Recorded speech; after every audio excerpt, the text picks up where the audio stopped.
All right, good afternoon or morning, depending on where you are in the country. This is Terry Taylor from Lumina Foundation, and this is our webinar on our new Quality Assurance RFP for states and state systems. I'm going to go over first some basics about the webinar. I hope that you can hear me right now. If not, you can check out the phone icon at the bottom of your screen for different options.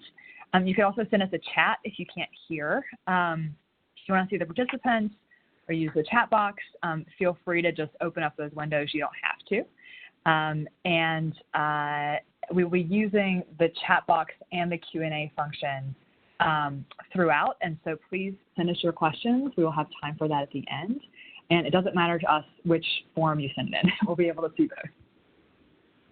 All right, so the goals of today's webinar.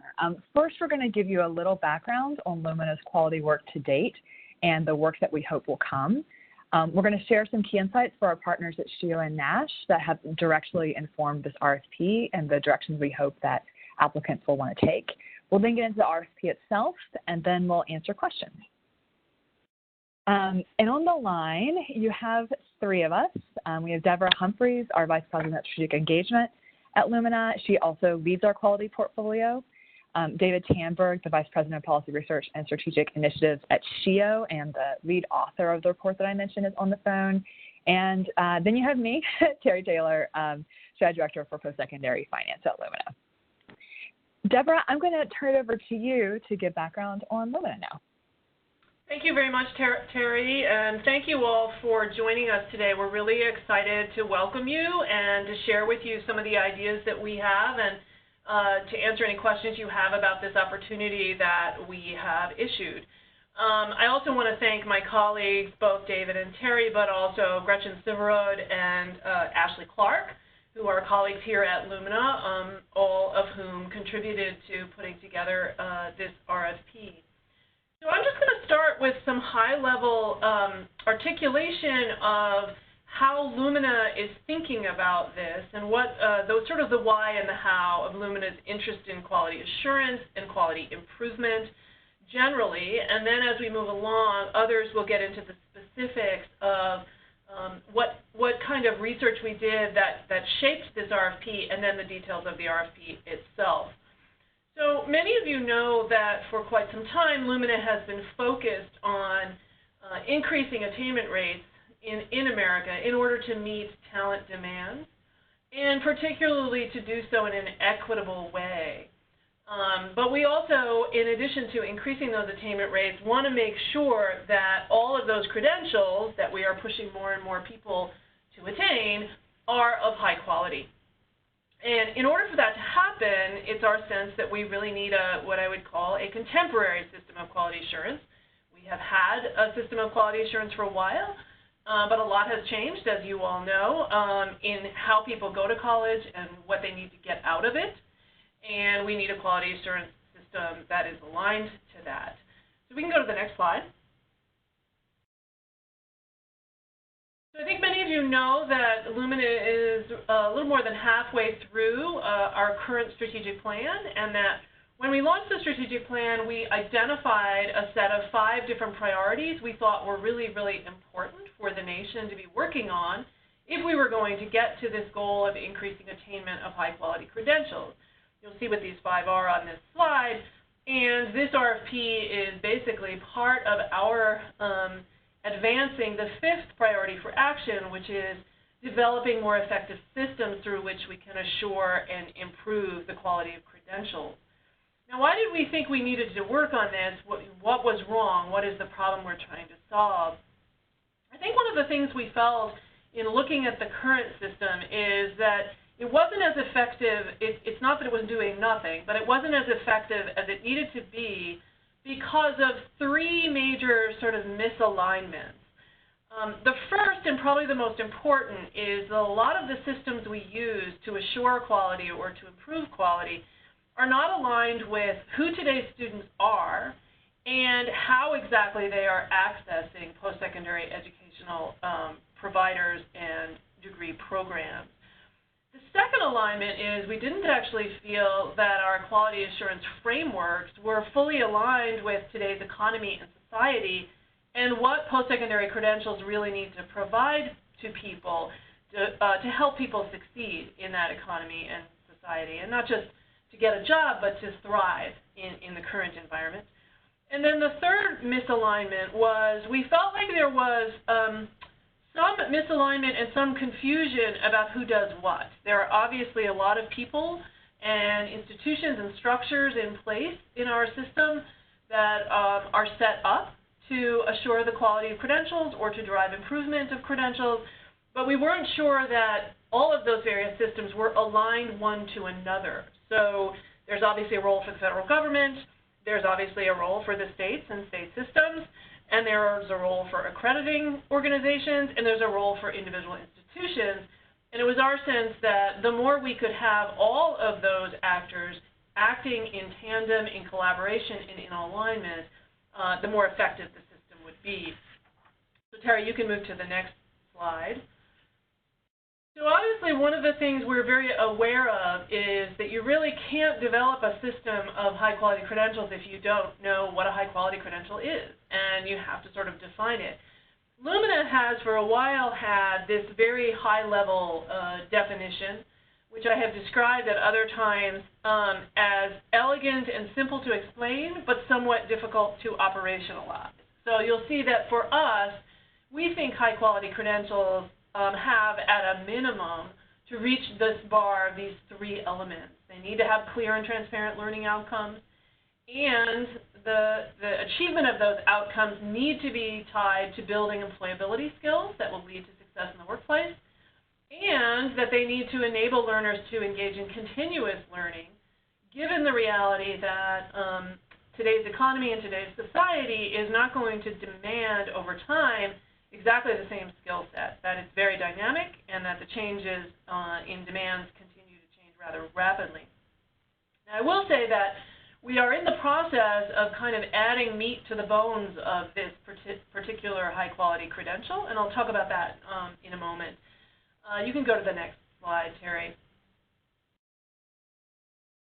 So as we were thinking about how to actually develop this more effective system, we know that Lumina can't do it alone, and we have a number of tools that we feel we can use and contribute in partnership with people like yourselves and lots of others. So this gives you a sense of some of the strategies that we're deploying. Some of them we've already deployed, and some of them are really about the RFP that we've just issued. So we actually put together about a year ago a task force to try to give some more details to a sort of conceptual model and a vision of change that builds on that very simple definition of high-quality credentials. And we will be releasing a report from the task force, and I'll share a little preview of some of what we're going to talk about in that report in a moment. But the report will come out in mid-September, and it tries to lay out this conceptual model and a high-level definition of what we're talking about when we talk about quality. We've also been investing over the last few years in absolute new entities that are approaching quality in new ways, doing it much more tied to employability, more outcomes focused, more equity minded. So we have a few things we've done in that department. We've also been working with existing entities that are responsible for quality and helping them to build their own capacity and to develop reforms internally. We have worked with a number of regional accreditors, for instance, on new standards and ways in which they are updating their data systems. We have also done some research and incubation of new approaches, and David Tandberg will talk a little bit in a minute about some research that we did with SHIO that has been really influential and important to informing this effort. And we want to develop proofs of concept. How can we do this better? And then how can we find people who are willing to try out new things?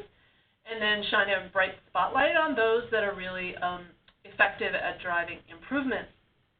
And I would say that this RFP is really focused on the capacity building, the third one on the left, and the second one on the right of this slide, that developing proofs of concept and scaling those proofs of concept when they look like they're working. So you can go to the next slide. Great. And let me just say one quick thing, Deborah, is that I think that we fully recognize that the RFP work in some ways will also be new approaches. So I think we fully hope that states see this as a chance to try something new, because I think that we're really in need of this, as we'll get into a little bit later. Yep, absolutely. So let me just say a word or two about this task force report that we will be releasing in September. I think that one of the things that we've driven home in the report is this question of whether our systems and structures, both for how people attain and access learning beyond high school and how we assure the quality of the credentials within those opportunities, how do we make them more aligned to who today's students are and to this moment we're in right now. We also have developed in this report a conceptual model that starts from the outcomes that we know high-quality credentials can produce. We know that people who attain high-quality credentials and the society that produces more people with those credentials have certain outcomes that are positive that come from that. And there are individual outcomes that come from that, and there are societal outcomes. So we kind of map that out in this report. And then we try to map back from that and say, well, how can we be really intentional about the way we design programs to be sure we're getting to those outcomes? And then how can we be sure that we have in our institutions and in our systems and in our states really student-centered policies and practices that will assure the system produces those outcomes and produces those outcomes in a more equitable way? I think that if there is one big theme in the task force report, it is this commitment that is to equity and to quality as intertwined commitments. We do not want to drive up attainment rates in a way that provides lots of numbers of people with credentials, but only some people getting the high-quality credentials. And we also similarly don't want to close equity gaps without paying attention to the quality of the experiences that different students are having in the system and also the actual outcomes that are being produced by the system. Final thing I'll say about the task force report is that we did not lay out in the report every single action step or reform effort that needs to be made. One, we didn't think we knew exactly what all that was. And second, it would have ended up just a very long to-do list that people might not have paid that much attention to. But we did want to call attention particularly to the need for more collaboration and alignment across different sectors, including the sector of states and state systems. And there were a couple of areas where we thought collaboration could really be used. One is in our data sets. Everybody's collecting data in different ways. Are there ways in which we can collect data that is aligned one with another, or could we just all be collecting the same data and sharing it and using it in different ways? We think there's a lot of potential for collaboration in order to really operationalize this commitment to quality and equity. For instance, a state might want to collect data and share it publicly in terms of how they're doing in closing equity gaps.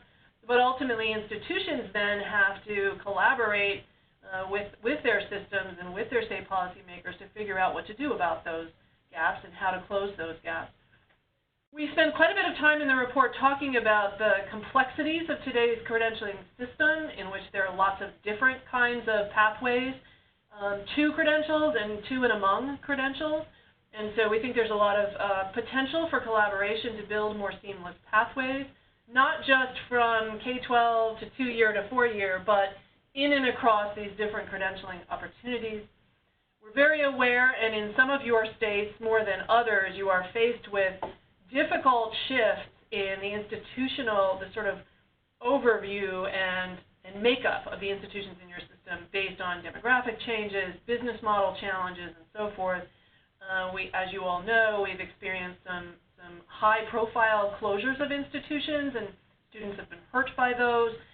We also anticipate that in some states there will be some mergers, and there's sort of complications related to quality in that. And then finally, we believe there's a lot of work still to be done and can be done and maybe scaled a little bit better if you have more collaborative action to support faculty in actually enacting more quality programs. So that's a very high-level overview of this report that will be coming out in September. And you can go to the next slide, Terry. And so in the first couple of years, as I mentioned, we've been working with a number of the existing actors. We've been investing in some new approaches, and we've been doing some research. And there's a couple of lessons we've been learning from that work. Certainly the question of focusing on equity I think there's widespread agreement that there are profound inequities in our system, that we need to do something about those inequities. But there's still a lot of work to do to figure out how we enact our commitments to equity. Part of it's data, but part of it's then what do we do with the data. So we supported the Institute for Higher Ed Policy to do particularly some work on equity-minded data collection and use among accreditors. And that's a big finding from the work that we've been doing so far. The work that David will be sharing with you in a moment suggested what was an instinct we had, which was that the states could really be playing a bigger and more public and active role in the area of advancing quality. And I won't, this is a quote from the report, but I won't say much more about that since David's going to talk a little bit about that. And then finally, we do think that we continue to have to focus on outcomes. And I think everyone in the quality space has been, for quite some time, interested in this. But again, we have a long way to go to really operationalize a sense that we need to both define what the outcomes are we're seeking, pay attention to the outcomes that we're producing, and then figuring out how we can create systems that are built on what we find about those outcomes. This is a quote from a report that we supported that was produced by one of the regional accrediting organizations, the Higher Learning Commission, which is recognizing both that there are ways that accreditation can become more student-centric and that it can become more collaborative with federal and state agencies in aligning standards and processes. So I think we can move on to the next. And I'm going to pass the baton at this point to David Tandberg, who's been a terrific partner to Lumina and to states all around the country. And he'll talk a little bit about this project that we supported a couple of years ago. Thank you so much, Deborah. Hopefully you all can hear me. So I'm going to be talking about a project that SHIO undertook with NASH, our counterparts as system heads.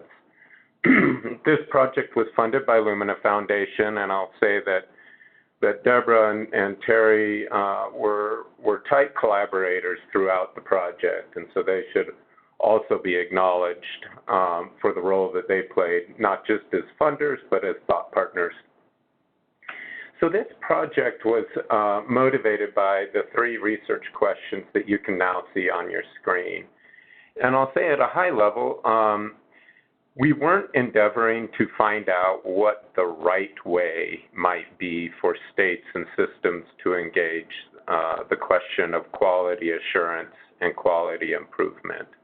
And so you won't find in the report specific recommendations for measurements and data sources or instruments that you might use. Instead, we wanted to get a landscape, conduct a landscape analysis of how states are engaging with the question of quality and how systems are doing the same thing. And so we undertook to investigate these 3 research questions. And we can, if we could advance to the next slide, please. And we had 2 primary modes of investigation. The first was a survey of each SHIO agency and each system office in the country. And we asked them questions about, do you have a definition of quality? If so, how do you operationalize it? What data sources do you use? What measures? How do you think of quality as a concept? And how do you engage your colleges and universities? What challenges do you face, and the like?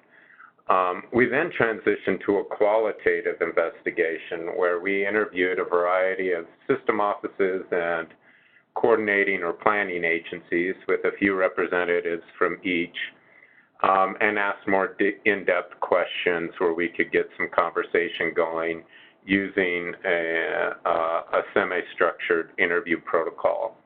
And these interviews were recorded, transcribed, coded, and analyzed. And then in combination with these 2 research approaches, we had 2 convenings where detailed notes were taken. And the final report is reflective of the survey, the interviews, and also the conversations and presentations from the two meetings. And if we could advance the slide, please.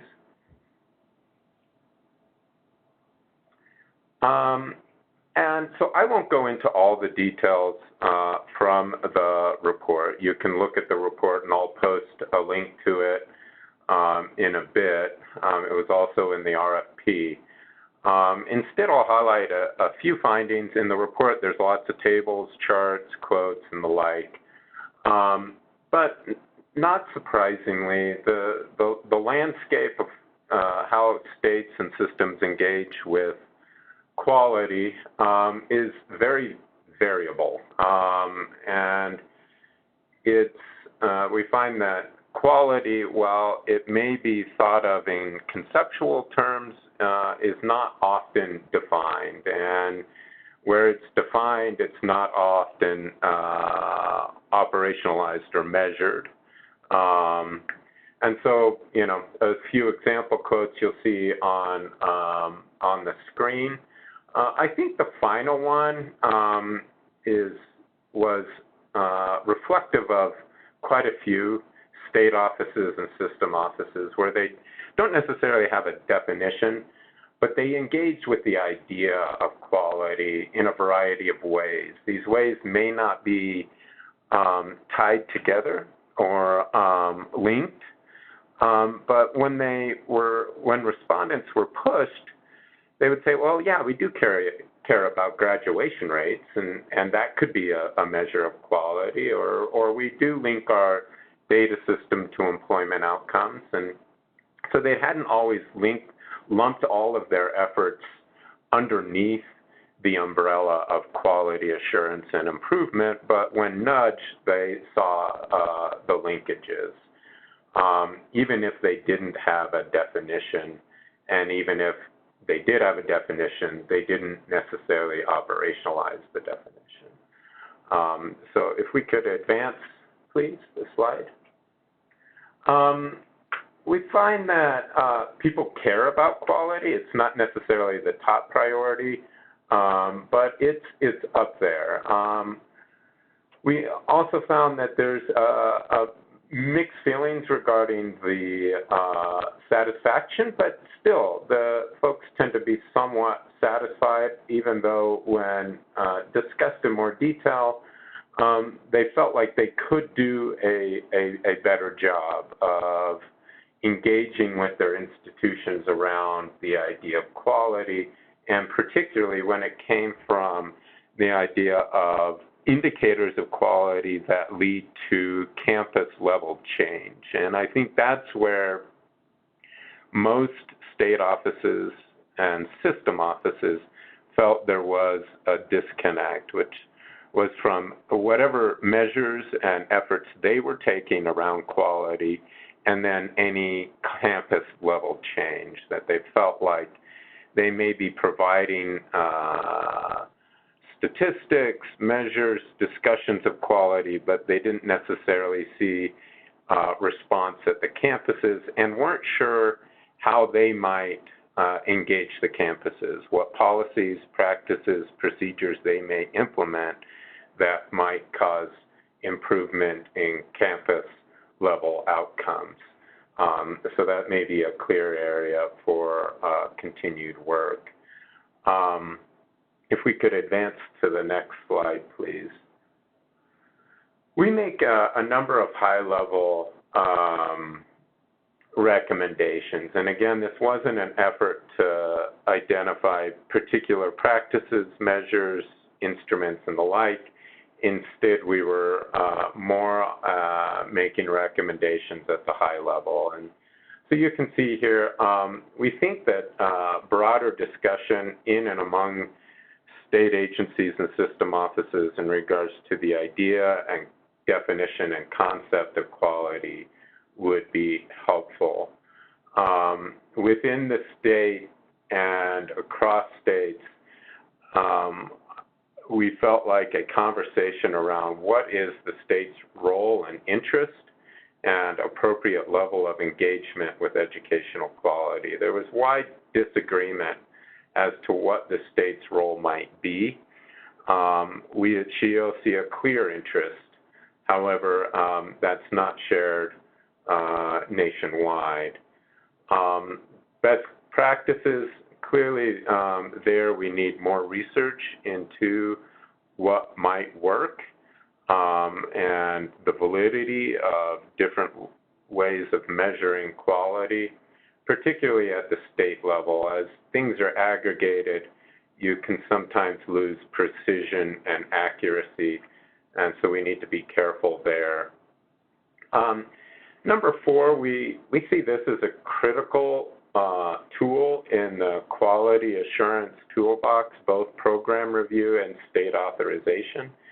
In fact, SHIO recently published a white paper on state authorization, and I'll link to it in the comment box here when I'm through.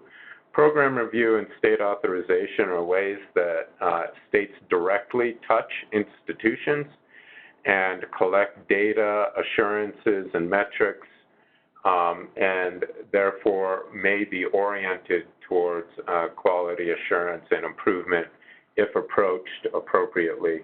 And you'll see in the Lumina RFP, both are represented as options for proposals and state and system level work. If we could advance to the next slide, please. And then number 5 is critical, and this really came up in the 2 meetings that we had as part of this project. There was robust and really productive discussion, particularly in the final convening, as to why equity ought to be a key consideration. And it was also raised in the qualitative interviews. And we have arrived at the conclusion that, you can have very good graduation rates, but if you have significant equity gaps in graduation, you don't have a quality institution. Something is wrong. And the same would be true no matter what metric and measures you're using. If equity gaps are apparent, then there is quality work that ought to be done. We also became very clear that for any quality assurance effort to have any legs and impact, whether at the state level or the system level, faculty and institutional leaders need to be engaged and be engaged early and often. That is where the rubber meets the road when it comes to quality.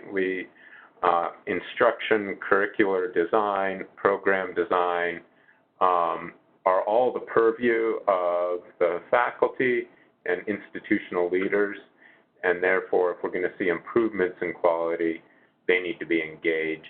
Also, capacity became a clear issue when in both the interviews, the surveys, and the meetings, that states, we need resources to engage in quality, and we need the capacity to hire the right people, collect the right data, invest in the right tools. And then finally, open lines of communication, real partnership with the triad being states, accreditors, and the federal government. There's duplication, finger pointing, and the passing of the buck amongst the members, and all of that needs to stop, and we need to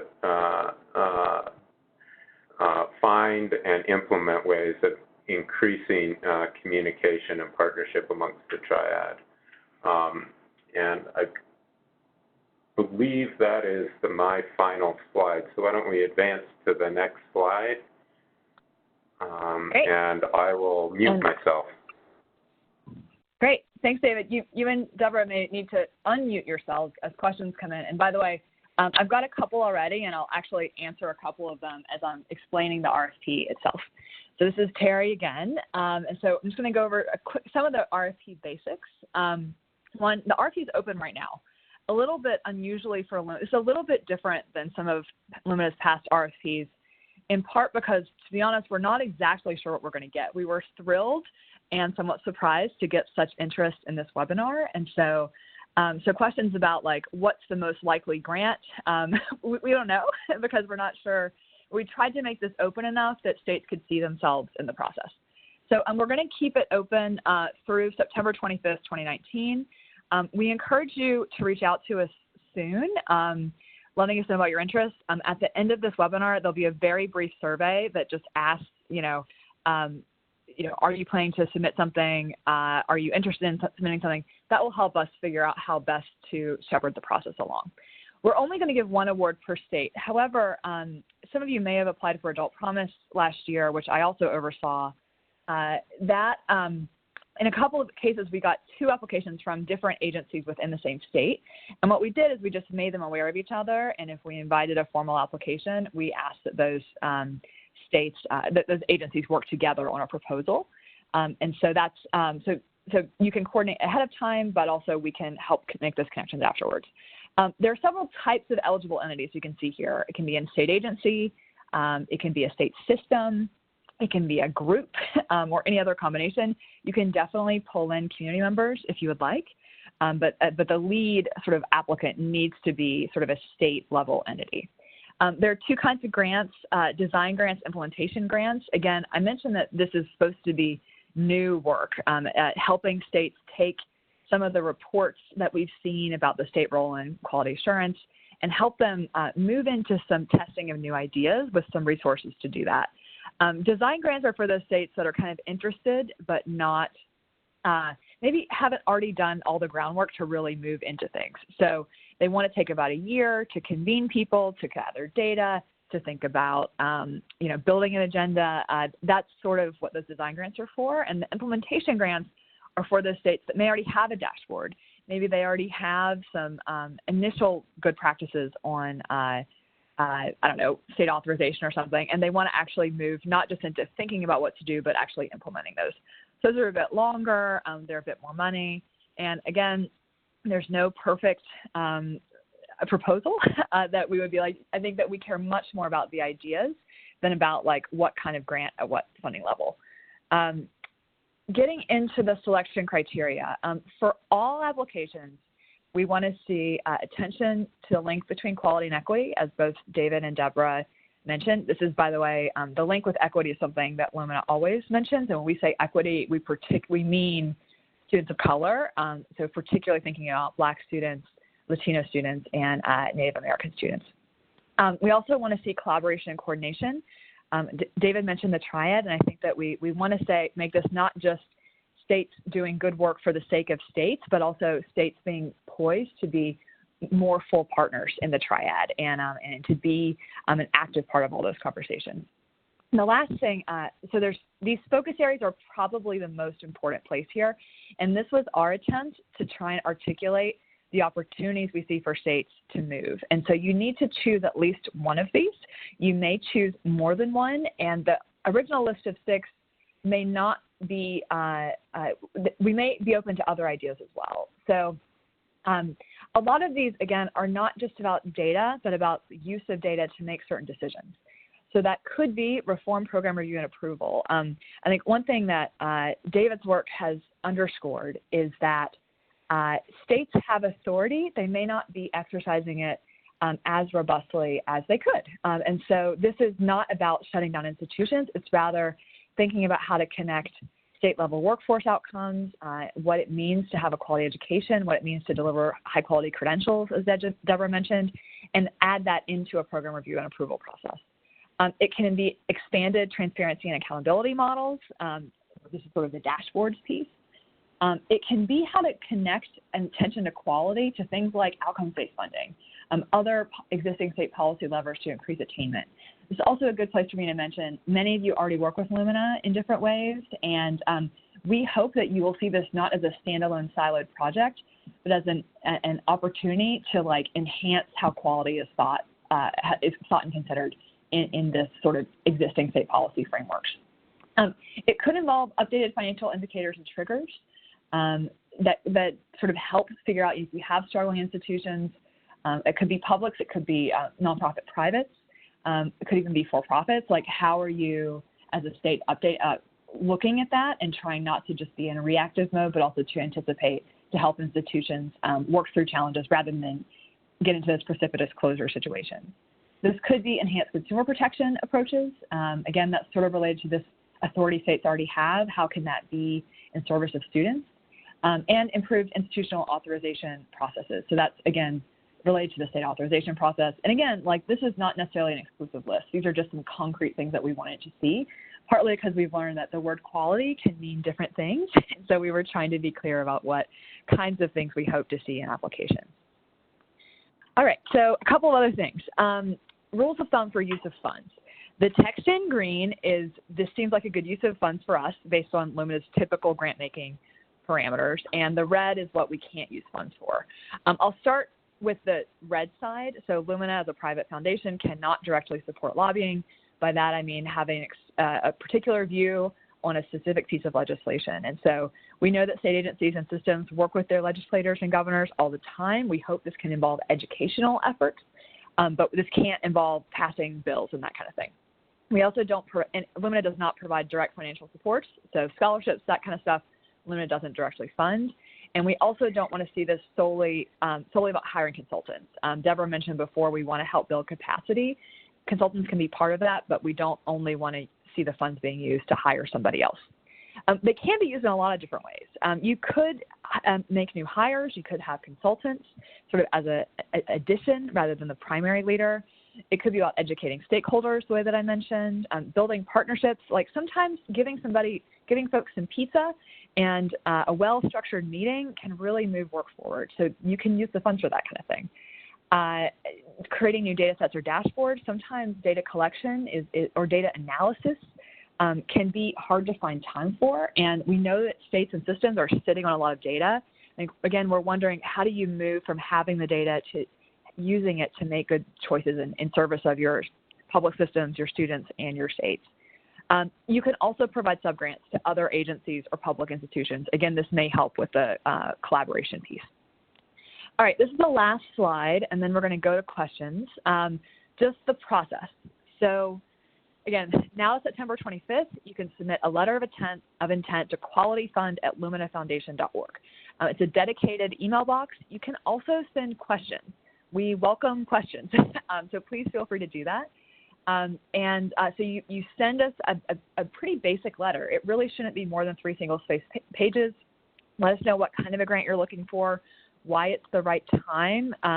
It's all laid out in the RFP, but again, we don't want you to write 20 pages. We want to understand at a high level what kind of a work would you like to do. We do this partly so you don't spend a lot of time on an application before we give you a signal on whether we would like to explore funding it. So then within about 2 weeks, we will give you some kind of a response about, would we like to invite you to submit a formal proposal. That will include, a typical budget, an itemized budget, a letter of support perhaps, and then we will make all funding decisions by November. We may make some funding decisions much earlier than that. It's just that we're hoping that this gets wrapped up. I should say that we're thinking that this is going to be somewhere in the neighborhood of 5 to 7 awards total. Again, we're not exactly sure what we're going to get. And so we encourage you, again, to apply early to help us be prepared. And that may even involve thinking about more grants. I should also say, before I invite Deborah to offer any other thoughts on this before we go to questions, Lumina is in the process of, we're in the last year and a half of our current strategic plan. Our next strategic plan will be the one that starts in 2021 and goes through 2025. If you know Lumina, 2025 is a big year because that's when our national attainment goal, the deadline is. And so I think we're hoping in that strategic plan to both accelerate attainment, but also start building those systems. And I see this quality work as a way for us to be building those systems for long-term value. And so we hope that this RFP will inform us, and it will also help us think about future funding decisions. And so, so know that this is not a one-off. This is core to how we're thinking about our work. Deborah, would you say anything else about the details of the RFP before we turn to Q&A?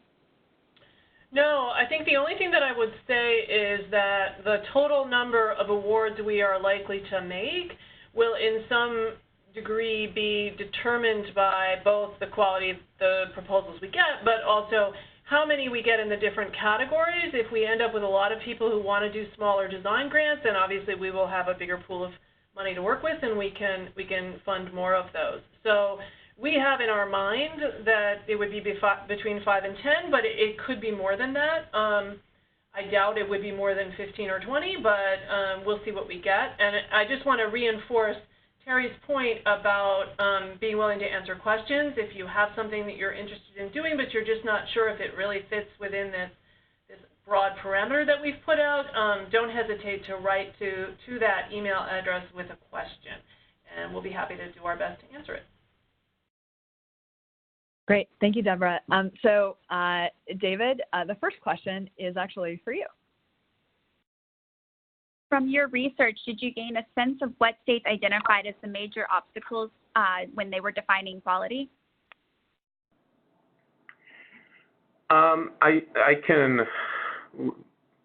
We got a number of responses that might be seen as an answer to that question.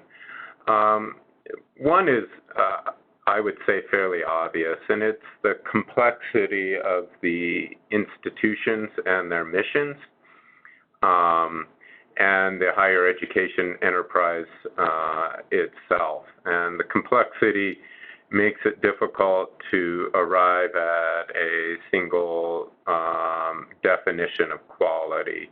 We found that there was perhaps less difficulty where system offices and SHIO agencies attempted to narrow in on what was commonly referred to as academic quality, where it was the focus more on the student outcomes, including learning outcomes. Seems as though respondents had a more difficult time dealing with what might be called institutional quality, where you go beyond just the academic enterprise into the other multitude of missions that our institutions have, and that gets more complex. This is Deborah. I just want to add to that. David's quite right that those were all things that we saw in the results from the survey.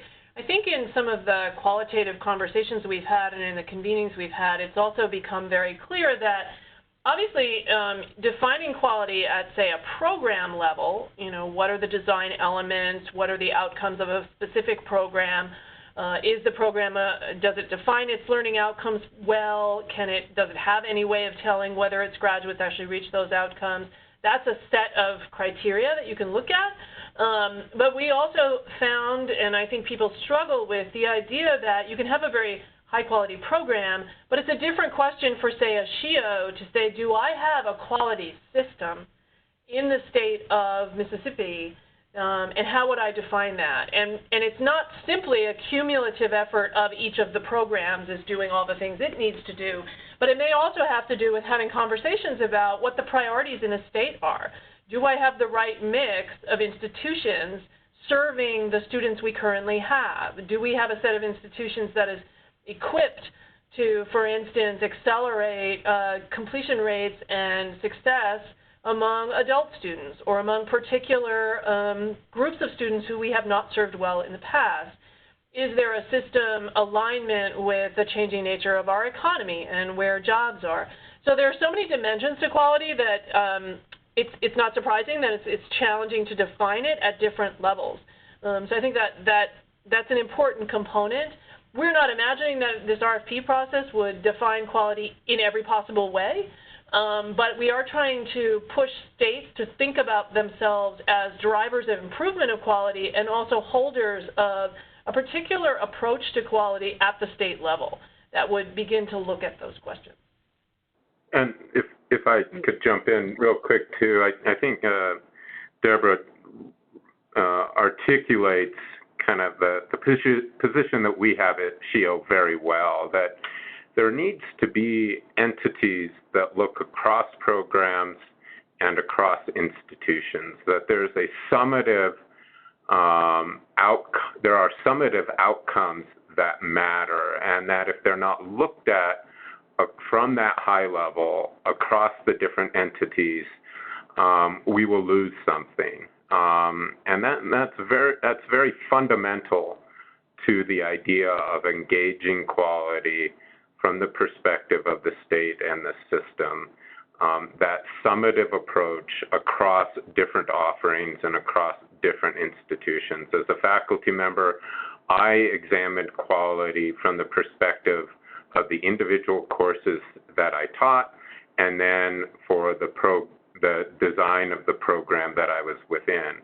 My perspective did not go beyond that, and the same could be said for institutional leaders who are concerned about the academic offerings within their institutions, but whose perspective often does not go beyond their individual institutions.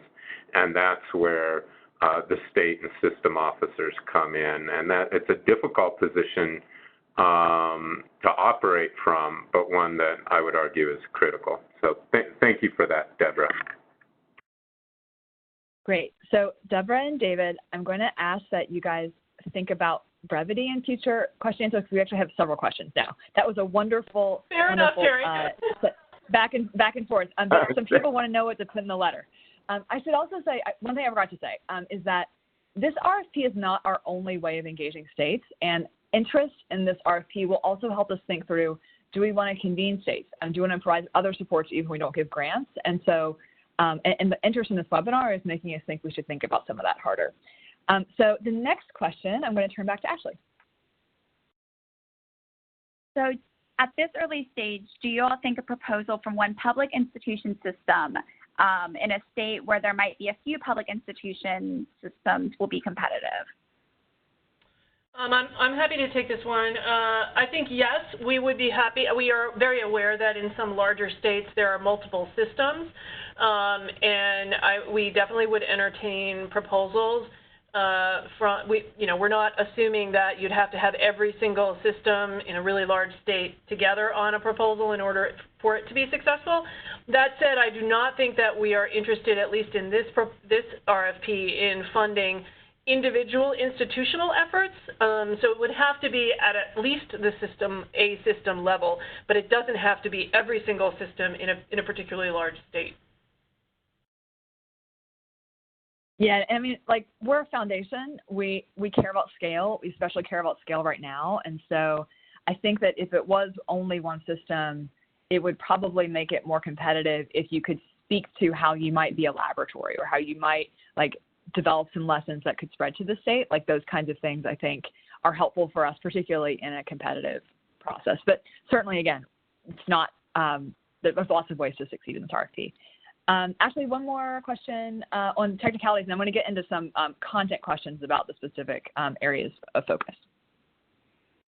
Yeah, so people were hoping that you all could talk a little bit further about the expectations for financial or in-kind matches. Sure. We don't have a formal figure that you have to match dollar for dollar. I think that my interest would be in being able to see in your proposal a plan for sustainability and implementation. So if we, for instance, were supporting your development of a new process or a new data system or something like that, we would be less inclined to fund that if we weren't confident that once Lumina's funding goes away, there was a plan that is feasible for making whatever process it is you're developing a sustainable one over time. So that would be how I would think about it. Obviously, if you're proposing something and you are able to do sort of in-kind match and demonstrate, for instance, that you've got some personnel who you're paying to be part of it, that would be really great. But we don't have there's not a hard and fast, you have to match every dollar or anything like that. Great, thank you, Deborah. So the next one is sort of a two-parter about dashboards. So the first one is pretty easy, and I'll answer, and then I'll ask, actually, David and Deborah, another exchange between you two would be good for this one. So the first one is, how are we defining state-level dashboards in that particular part of the RFP? Would a system-level dashboard be acceptable? The answer to that is yes. I think, again, that's one where scale, I think, would be important. And but when we say state, we also, that is inclusive of state systems. The weedier question is, how are we defining data-informed program review and program approval activities. How might that look, or how do you imagine that might look actually on the ground in a state agency or a state system? Yeah, I'll start on this one, and first we want to learn from all of you. I mean, it is our sense, this is why we're doing an RFP rather than going out to states where we know stuff is happening. My own sense is, and you're on the ground, so you can correct me if I'm wrong, nearly every state has some kind of process by which they approve new programs and by which they review existing programs to assure that they can continue to deliver the quality.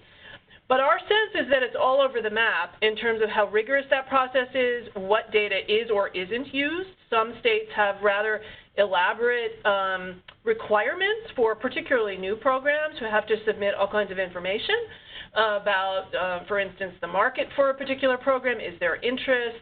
Is it a program that's tied to specific needs in the state in terms of employment? On the flip side, I think existing programs, in some states, I think there is a desire, if not an actual set of activities, to better understand how individual programs are meeting their own goals in terms of learning outcomes, in terms of outcomes for student employment.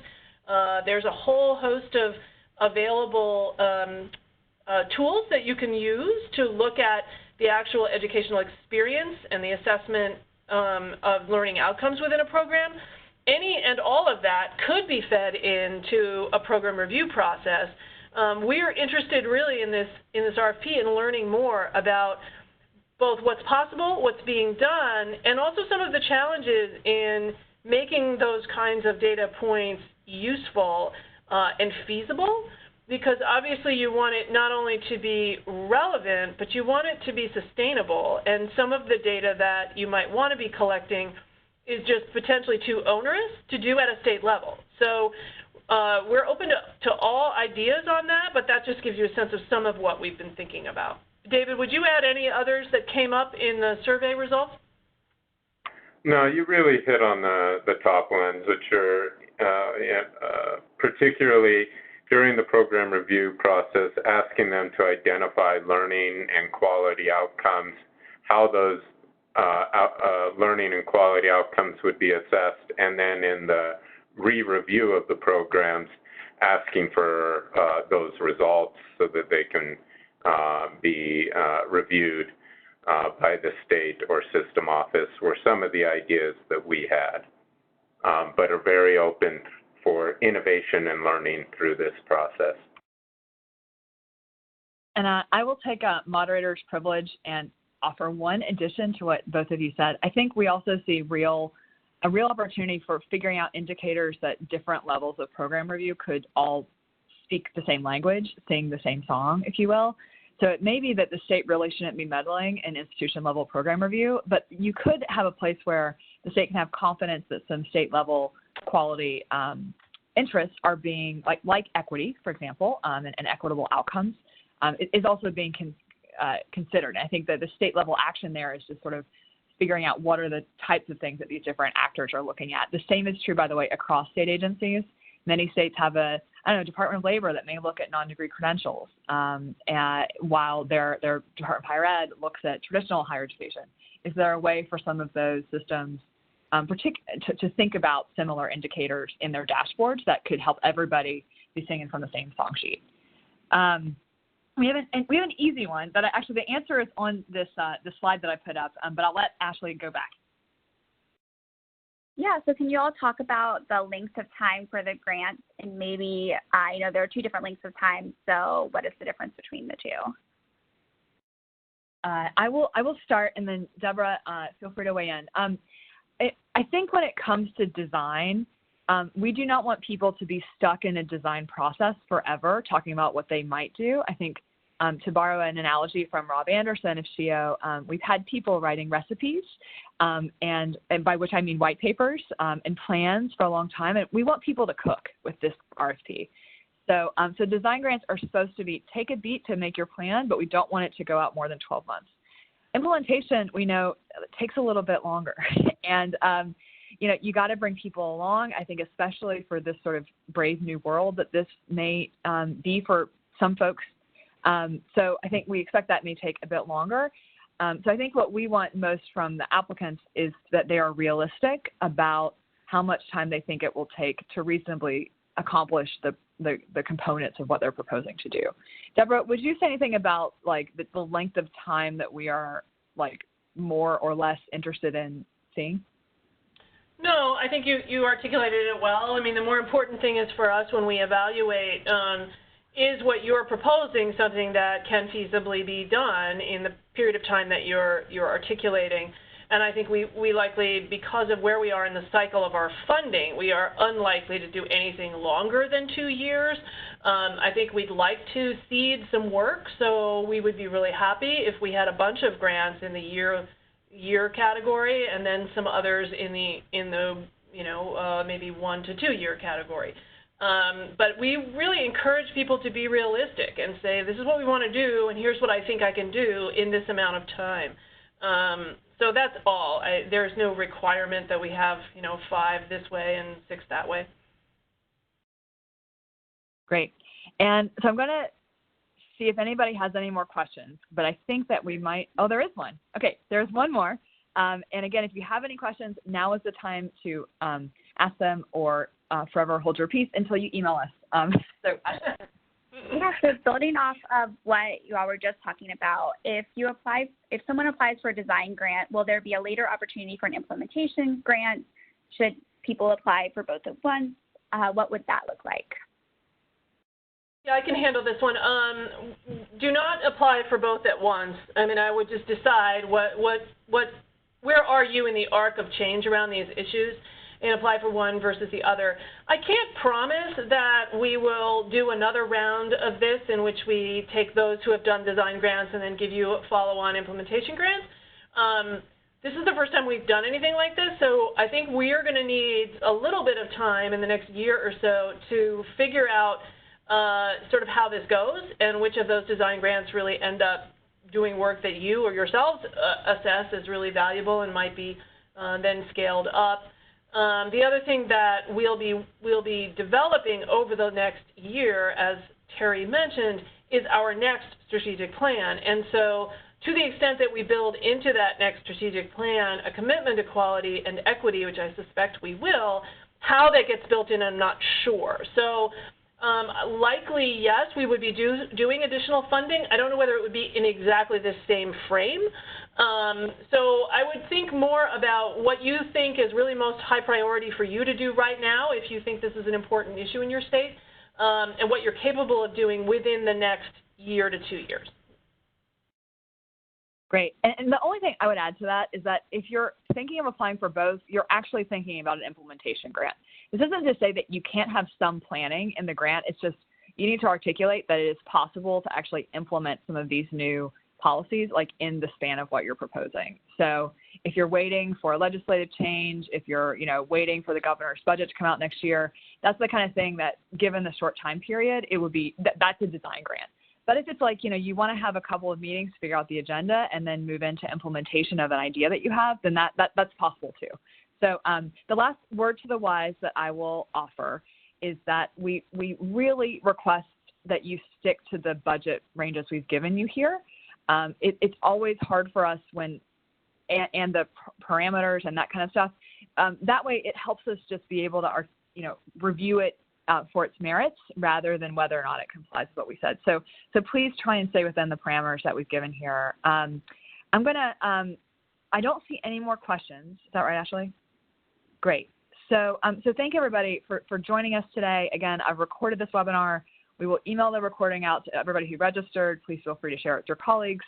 And again, please feel free to email qualityfunds@luminafoundation.org with your letters or with your questions. Deborah, David, thank you guys both so much. And we hope to hear from several folks on the phone about this opportunity soon. Anything else, Deborah? Thanks, everybody. Appreciate it.